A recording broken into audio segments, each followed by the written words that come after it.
Muito bem, é um privilégio poder partilhar com você a palavra de Deus nesta Escola Bíblica Dominical.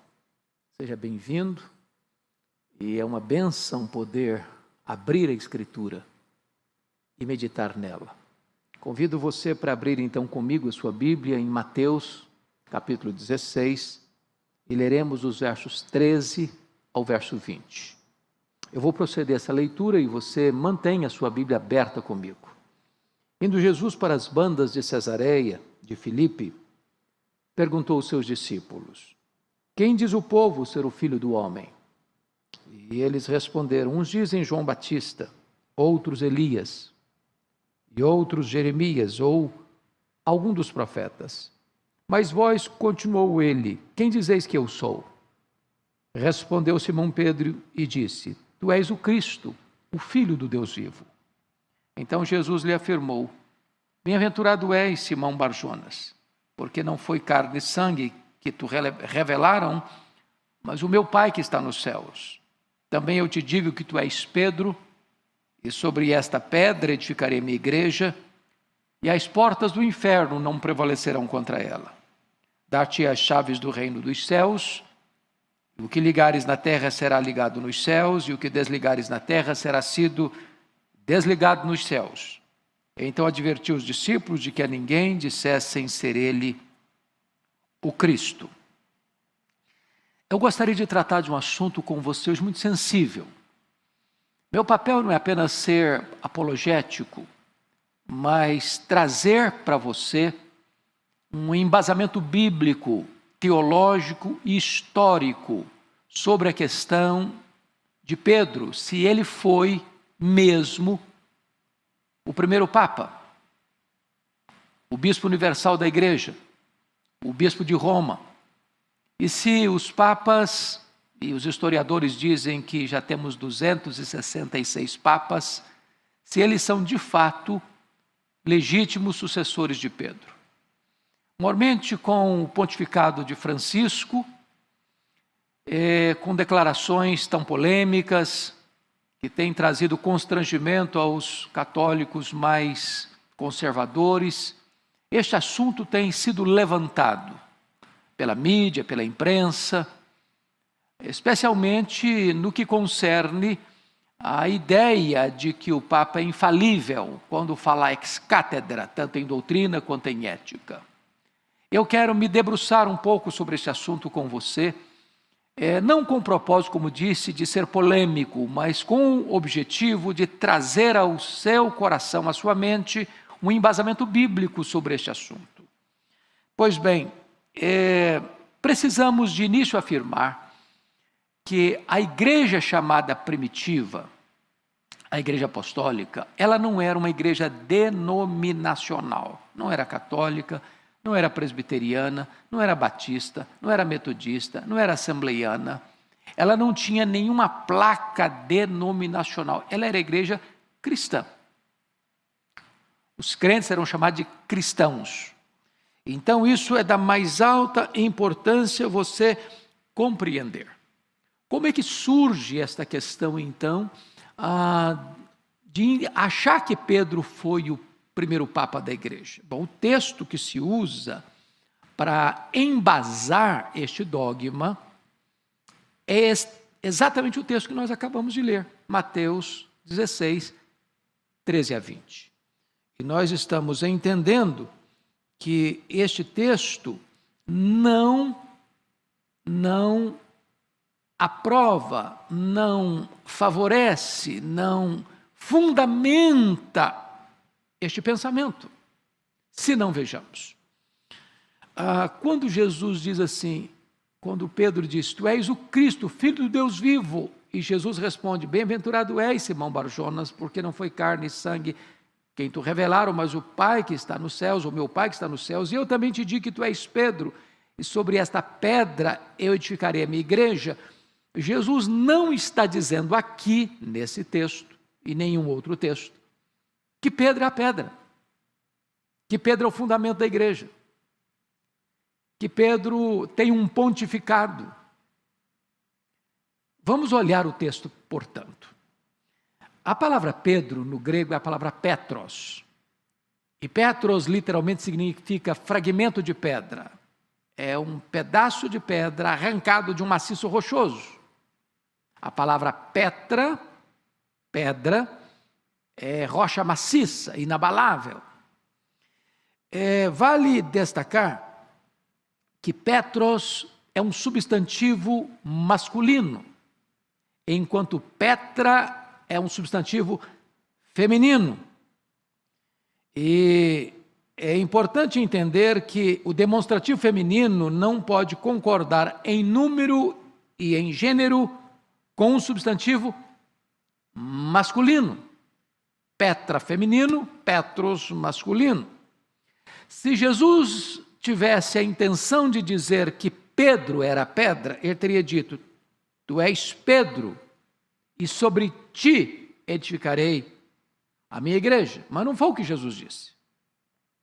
Ele disse: tu és Petros, fragmento de pedra, mas sobre esta Petra, sobre esta rocha inabalável que sou eu, edificarei a minha igreja. Vale destacar que Petra é o radical, ou seja, não é Petra que procede de Petros, é Petros que procede de Petra. Assim como não é Cristo que procede de cristão, mas é cristão que procede de Cristo. Se você perceber, todo o contexto desta passagem está endereçada para Cristo e não para Pedro. A pergunta que Jesus fez: o que dizem os homens ser o Filho do Homem? Depois Jesus pergunta: e vós, quem dizeis que eu sou? E é Pedro quem responde: tu és o Cristo, Filho do Deus vivo. Quando Jesus diz: sobre esta pedra eu edificarei a minha igreja, ele está mostrando com isso que ele, Jesus, é o fundamento da igreja, ele é o dono da igreja, edificarei a minha igreja, ele é o edificador da igreja, eu edificarei, e ele é o protetor da igreja, e as portas do inferno não prevalecerão contra ela. O contexto ainda prossegue mostrando que tudo está falando de Jesus. Em seguida ele começa a falar sobre a sua morte, sobre a sua ressurreição. Logo em seguida na passagem vem a transfiguração e Jesus está falando da sua glória. Então todo o contexto desta passagem não tem a ver com Pedro, tem a ver com Cristo. Ele é a pedra fundamental da igreja. É importante ainda destacar o seguinte: a palavra Petra é uma metáfora usada apenas para Deus no Antigo Testamento. Nenhum homem é chamado de Petra, só Deus o é. Então, na verdade, esse texto está provando para nós que quando Jesus diz: eu também te digo que tu és Petros, fragmento de pedra, mas sobre esta, e não essa, sobre esta pedra eu edificarei a minha igreja, Jesus está exatamente provando o contrário. Não é Pedro que é a pedra, é ele, Jesus, que é a pedra. Ele é o fundamento, ele é o dono, ele é o edificador, ele é o protetor da igreja. Mas qual foi o entendimento de Pedro sobre esse assunto? O próprio Pedro, por 2 vezes, declarou graficamente que Jesus, e não ele, Pedro, é a pedra. Lá em Atos 4, 11 e 12, Pedro deixou isso claro, que ele, Jesus, é a pedra. E que não há salvação em nenhum outro nome senão no nome de Cristo. Quando ele vai escrever já no final da sua vida, a sua primeira carta, ele vai deixar claro no capítulo 2, 4 a 9, que Jesus é esta pedra eleita, rejeitada pelos construtores, mas eleita e preciosa.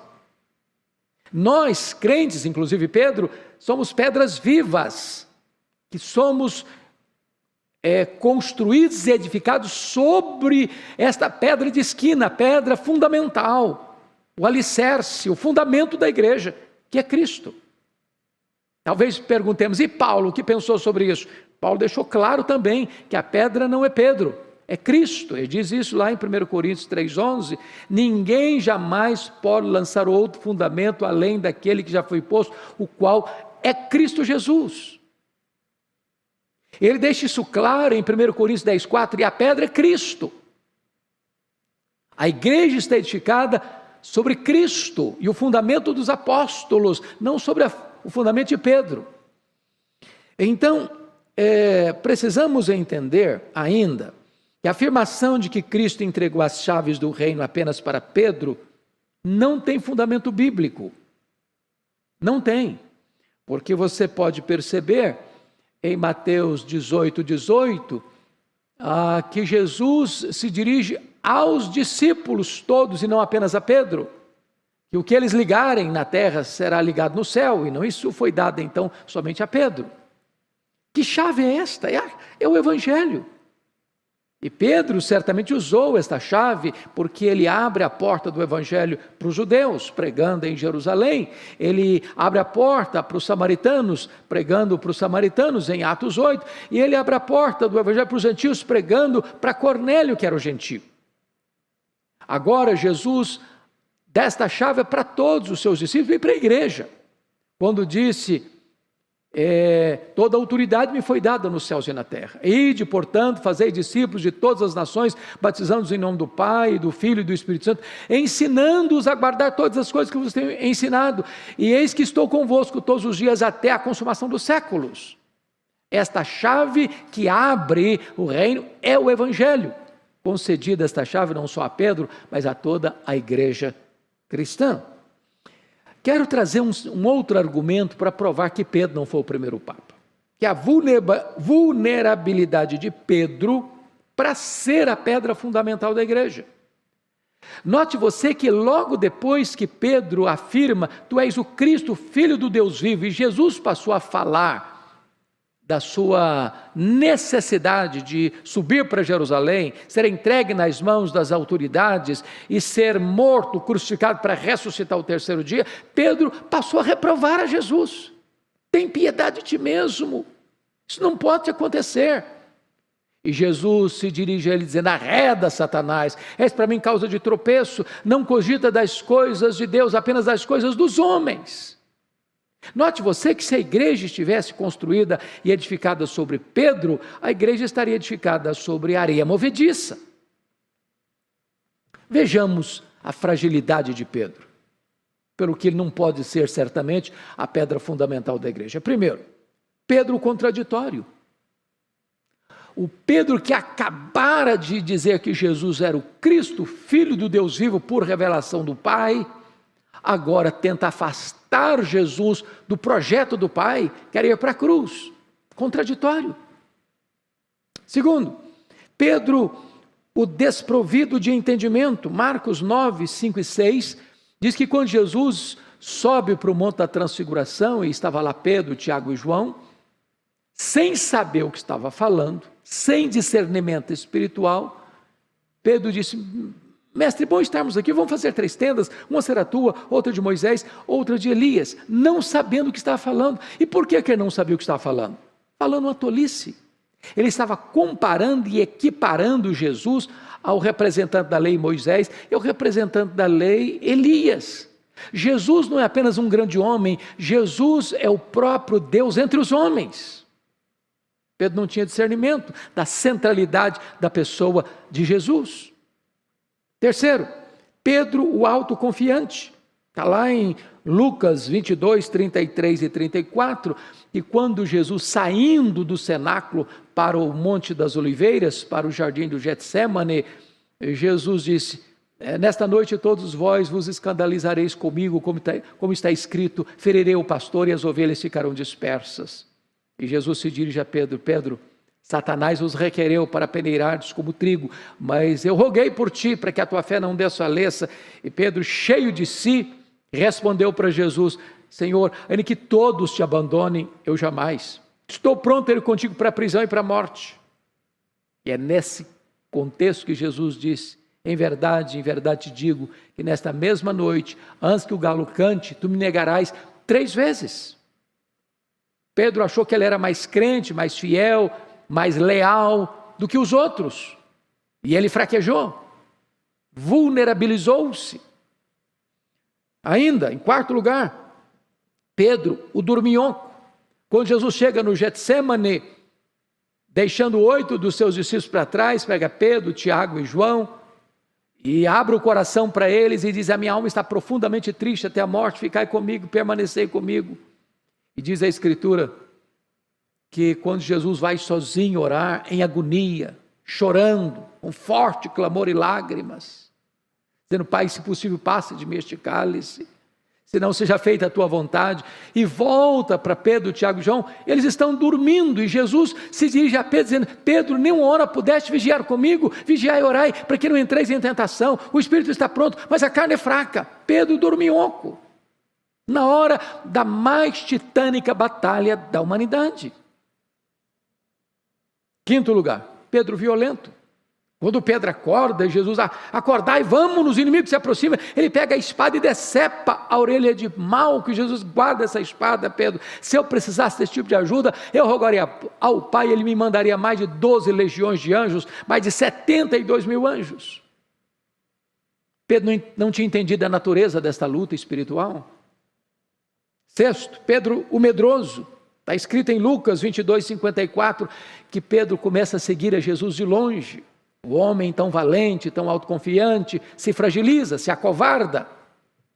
Ainda, em sétimo lugar, Pedro, o discípulo que nega Jesus.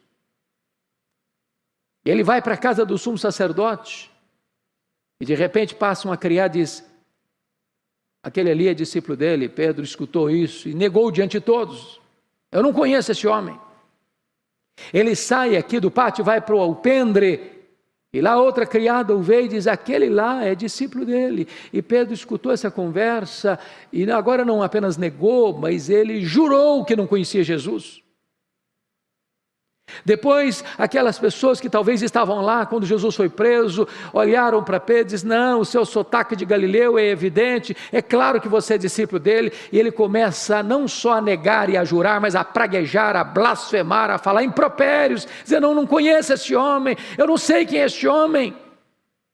Então o galo canta e Jesus olha para ele, e ele desatou a chorar, saiu dali chorando amargamente, negando Jesus de forma tão peremptória, por 3 vezes seguidas. Mas eu gostaria de dizer ainda para você o seguinte: Pedro não foi o primeiro Papa, e eu posso lhe evidenciar isso, porque ele jamais foi reconhecido pelos demais apóstolos como alguém que tinha primazia em Jerusalém, ou que fosse bispo de Roma. Se não, vejamos. Pedro não nomeia apóstolo para o lugar de Judas. Essa decisão não foi tomada por ele monocraticamente. Foi lançado sortes. E Matias é escolhido, mas não por decisão de Pedro. Está em Atos 1:15 a 26. Segundo, Pedro obedece ordens dos apóstolos para ir a Samaria. Ele não dá ordens, ele recebe ordens. Ele não comissiona, ele é comissionado a ir lá. Se ele fosse o bispo primaz de Jerusalém, ou o papa da igreja, ele teria comissionado, ele teria dado ordens em vez de receber ordens. Terceiro, Pedro não dirige o primeiro concílio geral da igreja em Jerusalém, em Atos 15. É Tiago, irmão de Jesus, quem faz isso. Se Pedro fosse o papa da igreja, se ele fosse o primeiro papa, se ele tivesse a primazia, ele certamente dirigiria aquele concílio, o que não aconteceu.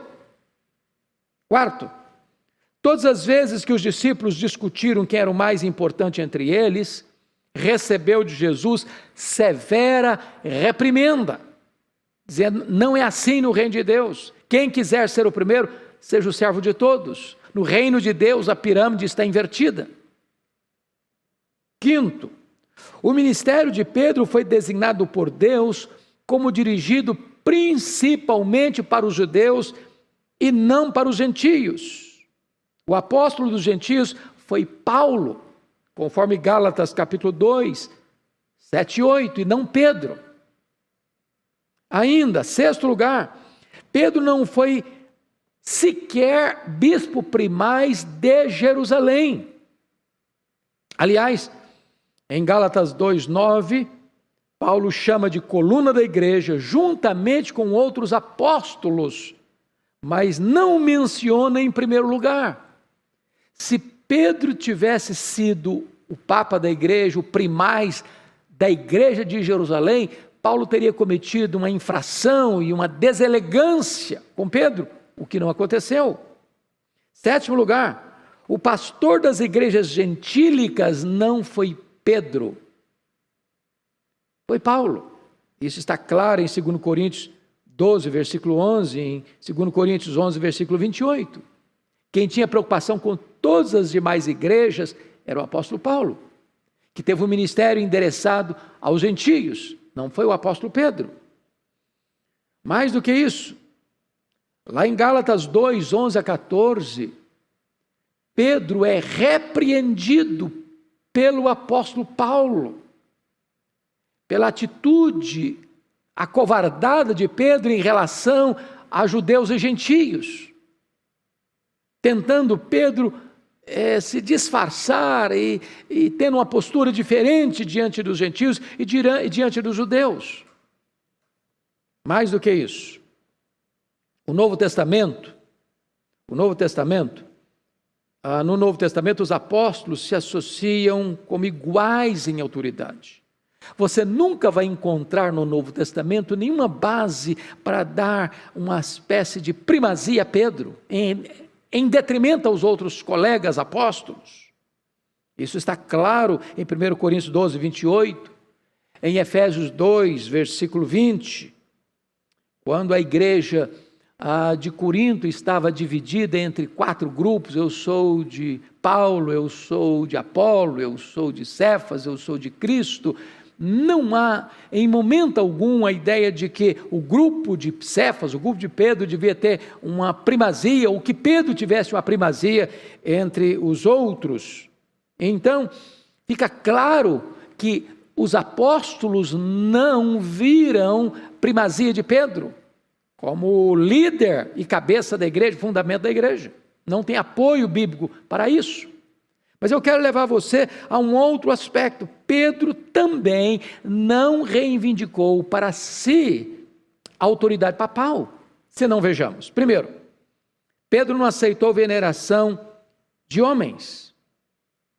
Quando ele chega lá na casa de Cornélio, Cornélio se dobrou diante dele, se ajoelhou diante dele, e Pedro respondeu em Atos 10, 26, ergue-te, e eu também sou homem.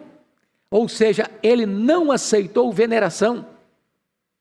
Quando ele estava lá em Samaria, Atos 8, 22, ele não arrogou para si poder de perdoar pecados, deixando claro que ele não se achava ou se julgava alguém com esse poder ou com essa autoridade. Segundo, Pedro autodenominou-se apenas servo e apóstolo de Cristo nas 2 cartas que escreveu, 1 de Pedro 1:1, 2 de Pedro 1:1, ele se apresenta como servo de Cristo e não como papa da igreja. Se ele fosse papa, se ele fosse primaz, ele poderia ter deixado isso claro nas 2 cartas que escreveu. Mais do que isso, terceiro lugar, Pedro considerou-se presbítero entre e não acima dos demais presbíteros. Na sua primeira carta, capítulo 5, verso 1 a 4, ele diz, eu, presbítero, entre vocês e não acima de vocês.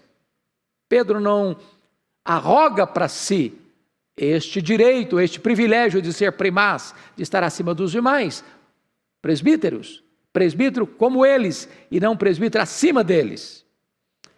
Ainda, preste atenção nisso. Pedro condenou aquilo que ao longo dos séculos os papas aprovaram, doutrinas estranhas às Escrituras. Então, na segunda carta de Pedro 4:3, ele fala das detestáveis idolatrias. Na primeira carta, capítulo 5, verso 3, Pedro condena o domínio dos líderes sobre o rebanho de Deus, como dominadores do rebanho de Deus, contrariando a ideia de papado. Então, Pedro deixa claro que ele não se via como papa, ele não agiu como tal, ele não arroga para si esse privilégio, esse direito, deixando claro que nas suas epístolas e nos seus sermões e nas suas pregações ele não contribuiu para esse entendimento. Mas deixa eu dizer para você um sexto argumento. Pedro não foi bispo da igreja de Roma. De acordo com a tradição do catolicismo, Pedro foi bispo da igreja de Roma durante 25 anos, dos anos 42 ao ano 67, quando teria sido crucificado de cabeça para baixo em Roma. Vamos dar uma olhadinha nisso para ver se isso tem base histórica, ou bíblica, ou teológica. Primeiro, a Bíblia não tem nenhuma palavra sobre o bispado de Pedro em Roma. Nenhuma palavra. Não há nenhuma base bíblica para afirmar que Pedro foi bispo de Roma do ano 42 ao ano 67. Não há nenhuma alusão a isso. Aliás, não há nenhuma alusão a Roma em nenhuma de suas duas cartas. O livro de Atos nada mais fala de Pedro depois de Atos 15, senão que ele fez muitas viagens missionárias com a sua esposa, com a sua mulher, porque Pedro era casado, conforme 1 Coríntios 9, versículo 5.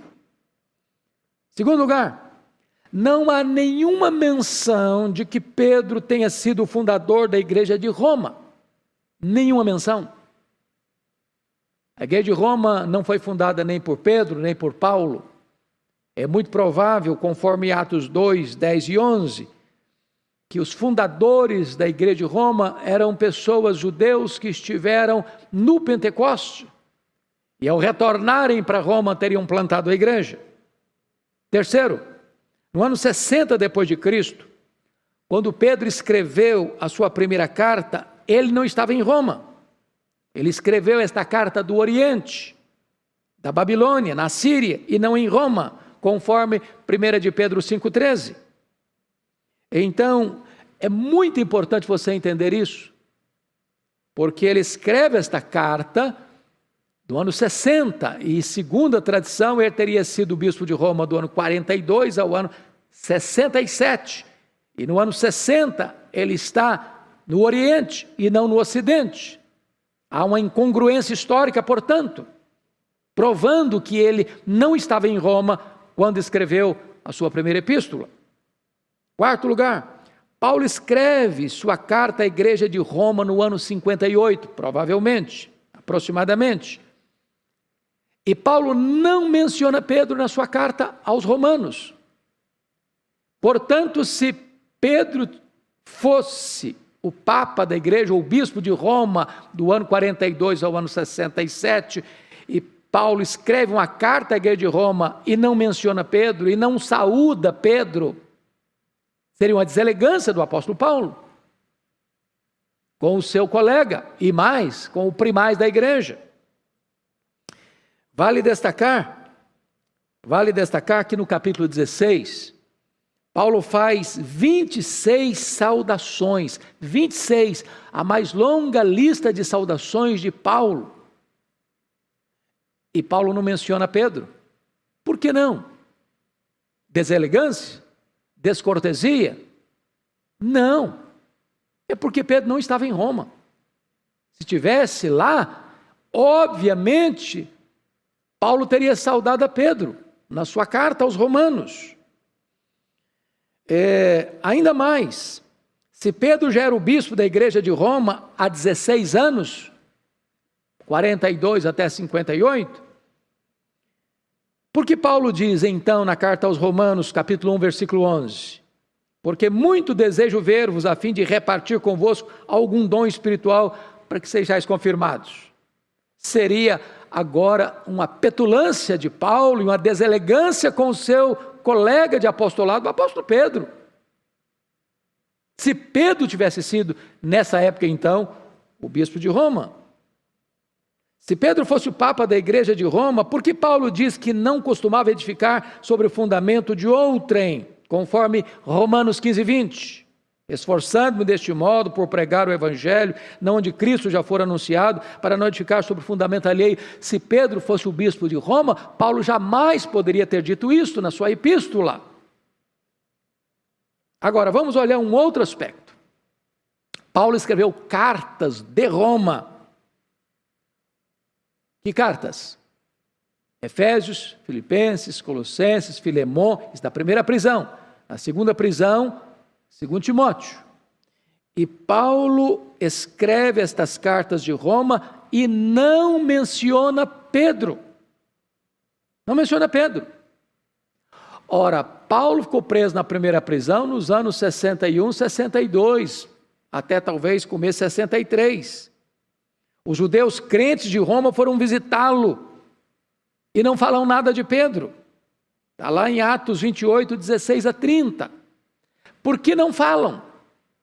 Porque certamente Pedro não estava em Roma, nem era bispo de Roma nesse período. Paulo escreve várias cartas, Efésios, Filipenses, Colossenses, Filemon, de Roma, e envia saudações de vários irmãos de Roma para essas igrejas, e não menciona Pedro. Durante a segunda prisão de Paulo em Roma, ele escreve a sua carta a Timóteo, segunda carta a Timóteo, e diz o seguinte nesta carta, no capítulo 4, versos 10 e 11, ele diz o seguinte: Demas amou o presente século e me abandonou, somente Lucas está comigo. Se Pedro estivesse em Roma, como bispo de Roma, teria abandonado Paulo na prisão. Por que Paulo diz, somente Lucas está comigo? Certamente é porque Pedro não era bispo de Roma. Então, é muito importante você entender que no conjunto do Novo Testamento não há qualquer apoio bíblico, nem histórico, nem teológico, para provar que Pedro foi bispo de Roma dos anos 42 ao ano 67. Aliás, Pedro não estava lá. Quero ainda argumentar com você que não há nenhum fato bíblico ou histórico em que Pedro transfira o seu suposto posto de bispo primaz da igreja, de papa, a um outro sucessor. Não há evidência bíblica, não há evidência histórica de que os papas, portanto, são sucessores de Pedro. Então, deixa eu ainda tratar com você desse ponto.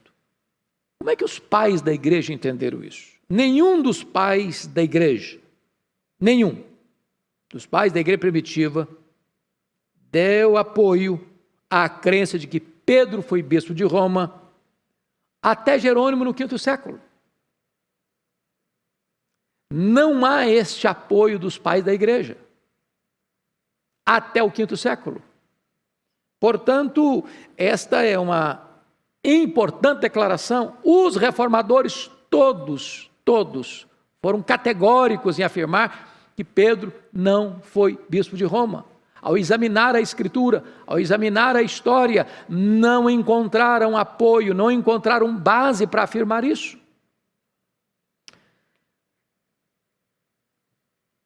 Vamos entender agora a posição do Papa, deixando claro, portanto, que Pedro não foi esse primeiro Papa. Como é que surgiu essa ideia? Como é que surgiu essa ideia? Bom, vocês sabem que a igreja primitiva foi perseguida pelos imperadores romanos, começando com Nero, com o incêndio de Roma, no dia 17 de julho do ano 64. Os imperadores que foram sucedendo Nero, porque ele comete suicídio em 68, seguiram nessa mesma esteira de perseguição à igreja, Marco Aurélio, Sétimo Severo, Décio, Diocleciano e muitos outros. Quando então Constantino dá uma guinada, e a perseguição cessa, e o cristianismo massacrado é declarado religião oficial do Império Romano, aí no começo do IV século, por volta do ano 313. Isso foi bom porque cessou a perseguição. bom porque os crentes agora não precisavam ficar nas catacumbas de Roma, mas podiam sair a público. Bom porque os bens confiscados foram devolvidos. Bom porque os cristãos que não podiam se reunir agora, os templos são construídos. Bom porque agora reina a paz. Mas foi ruim num aspecto. A porta de entrada da igreja deixou de ser a conversão para ser a conveniência. As pessoas agora não eram mais perseguidas por se declararem cristãs, mas recebiam aplausos do Estado, as benesses do Estado. E não tardou para que a igreja fosse se corrompendo, para que as pessoas viessem para a igreja trazendo a sua bagagem de paganismo, de doutrinas estranhas às Escrituras. E também a disputa pela hegemonia de poder começou a crescer nas 5 principais cidades da época: Roma no Ocidente, Constantinopla no Oriente, Alexandria no Egito, a 2ª maior cidade do mundo, Antioquia da Síria, a 3ª maior cidade do mundo, e Jerusalém. No ano 604, o imperador romano Focas nomeia o bispo de Roma como a bispo universal da igreja. Ele não aceita, ele rejeita esse título. E disse: quem aceitar esse título deve ser considerado um anticristo, porque só Jesus pode ser o bispo universal da igreja. Porém, no ano 607, Focas nomeia Bonifácio III, bispo de Roma, como bispo universal, e ele aceita esse título. E começa então historicamente, o papado em 607.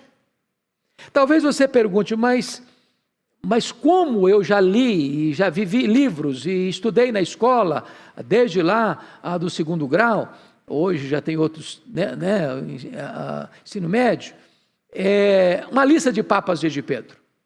E isso porque no começo do 9º século,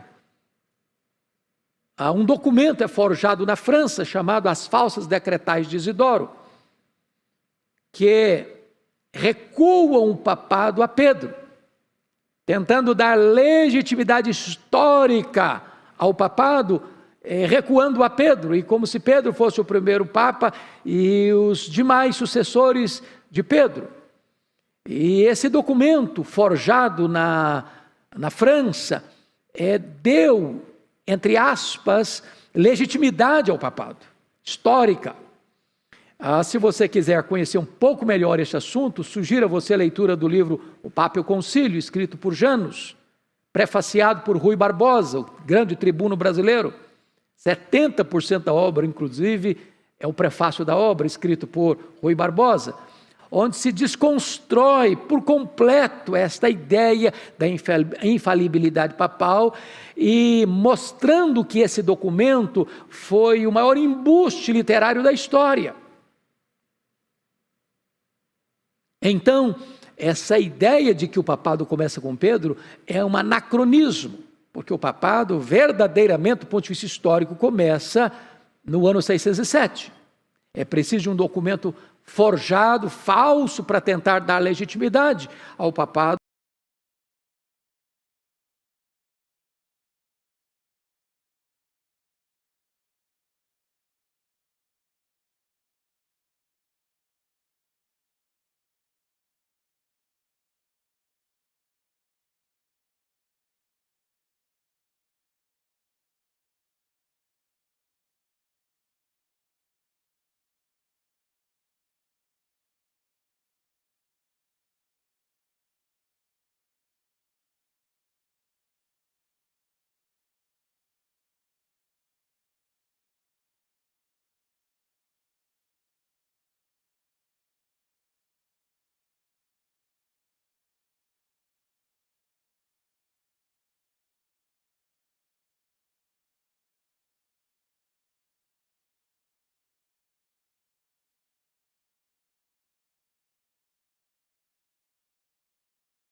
é o dono da igreja.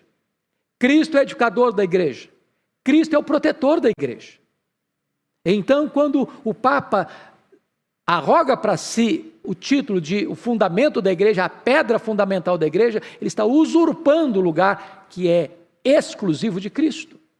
Mas mais, quando o Papa ainda diz que ele é o sumo pontífice da igreja, o que significa isso? Sumo pontífice é o supremo construtor de pontes, é o supremo mediador. Ora, esta posição é dada a Cristo. Não é Pedro que é o sumo pontífice da igreja, não é o Papa que é o sumo pontífice da igreja, o sumo pontífice da igreja é Cristo. Aliás, foi ele mesmo quem disse: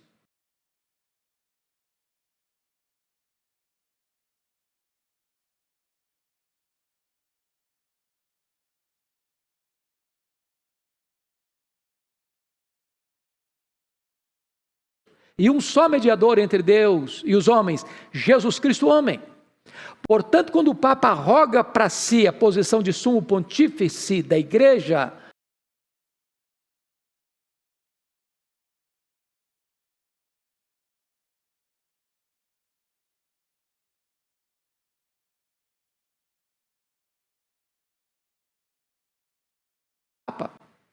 não é Pedro, é Cristo. Ele é o cabeça da igreja. A igreja é corpo de Cristo. Ele é o cabeça, ele manda, ele comanda, ele dirige, ele decide. Então, quando o Papa se afirma ou se arroga, ou arroga para si o título de cabeça da igreja, militante, purgante e triunfante, ele está usurpando um lugar, que é o lugar de Cristo, soberano, absoluto. Desta forma, ainda quero dizer que o Papa não só usurpa o lugar do Deus Pai, não apenas usurpa o lugar do Deus Filho, mas o Papa também usurpa o lugar do Deus Espírito Santo. Quando ele diz que ele é o vigário de Cristo na terra. O que significa a palavra vigário? A palavra vigário no latim significa substituto. Ora, Jesus deixou isso categoricamente claro, que ele voltaria para o Pai, mas enviaria o outro Consolador. Bom, na língua grega existem duas palavras para outro, a palavra allos e a palavra heteros. A palavra heteros é outro de outra natureza. A palavra allos é outro da mesma natureza.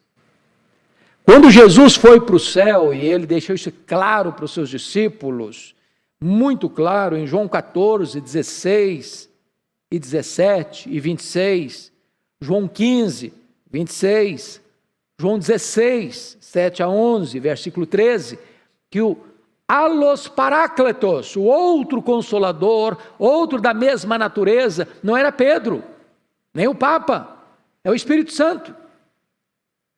Então, o vigário de Cristo na terra não é Pedro, nem o Papa, é o Espírito Santo. Porque só outro da mesma essência, da mesma natureza, também Deus, com a mesma divindade, poderia ser o vigário de Cristo na terra. Então está usurpando o lugar de Cristo.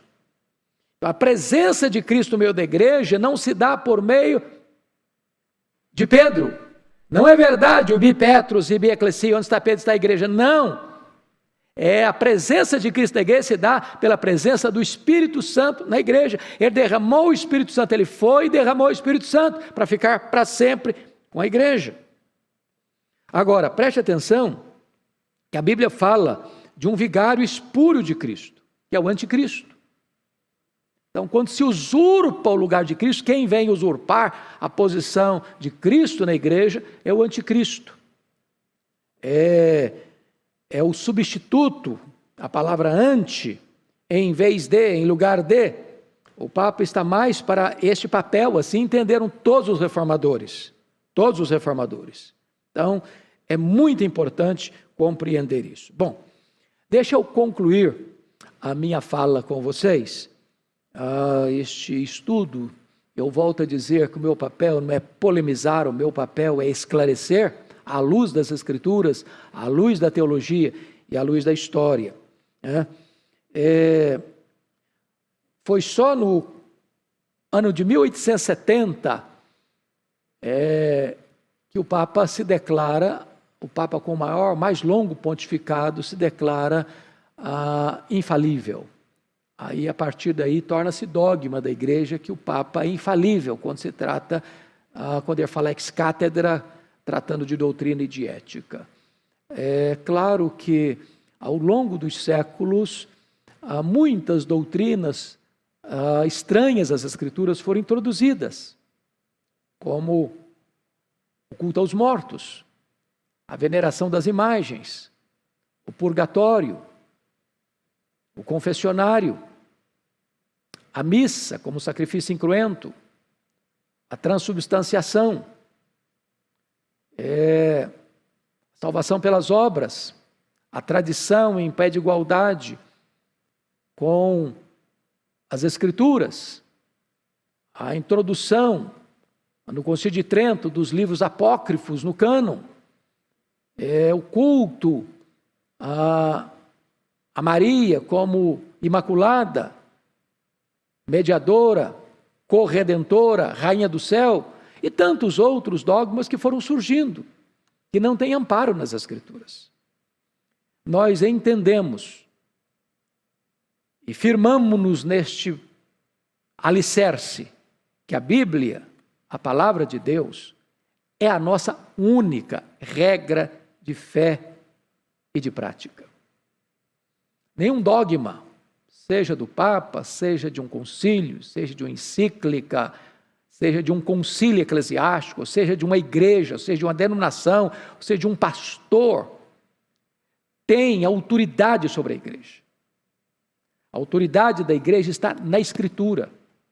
A Bíblia é a palavra de Deus, inerrante, infalível, inspirada, suficiente. Nós não buscamos nenhuma outra fonte para fundamentar a nossa fé, as nossas doutrinas.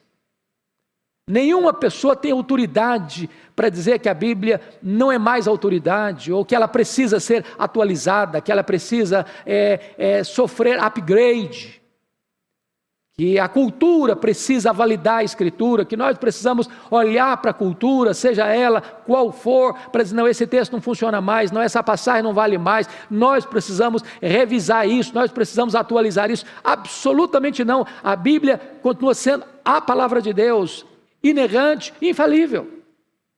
Nenhum tio vai passar. Passa o céu, passa a terra, mas a palavra de Deus não vai passar, ela é eterna. Ela é a autoridade sobre a igreja. Não é a igreja que está acima da Bíblia, é a Bíblia que orienta a igreja. E este assunto, então, estamos trazendo porque tanta gente hoje confusa, a mídia confusa, as pessoas confusas por causa das últimas declarações que são feitas pelo Papa atual. Então, nós precisamos, como povo de Deus, ter claro na nossa mente a verdade de Deus. A verdade de Deus não fica escondida, a verdade de Deus não se intimida, a verdade de Deus não se acovarda, a verdade de Deus é um fanal, é uma luz a brilhar, é como um facho de luz na escuridão da história, e precisamos nos firmar nas Escrituras. Que a sua fé esteja fundamentada em Cristo, que o seu coração esteja apegado às verdades de Deus. Leia a Bíblia, estude a Bíblia, estude a história. A história precisa ser nossa pedagoga para não ser nossa coveira. Eu espero que este breve estudo possa ter trazido luz à sua mente, possa ter orientado o seu coração e que você fique com a verdade de Deus. Foi Jesus quem disse: santifica-os na palavra, a tua palavra é a verdade. Deus abençoe o seu coração.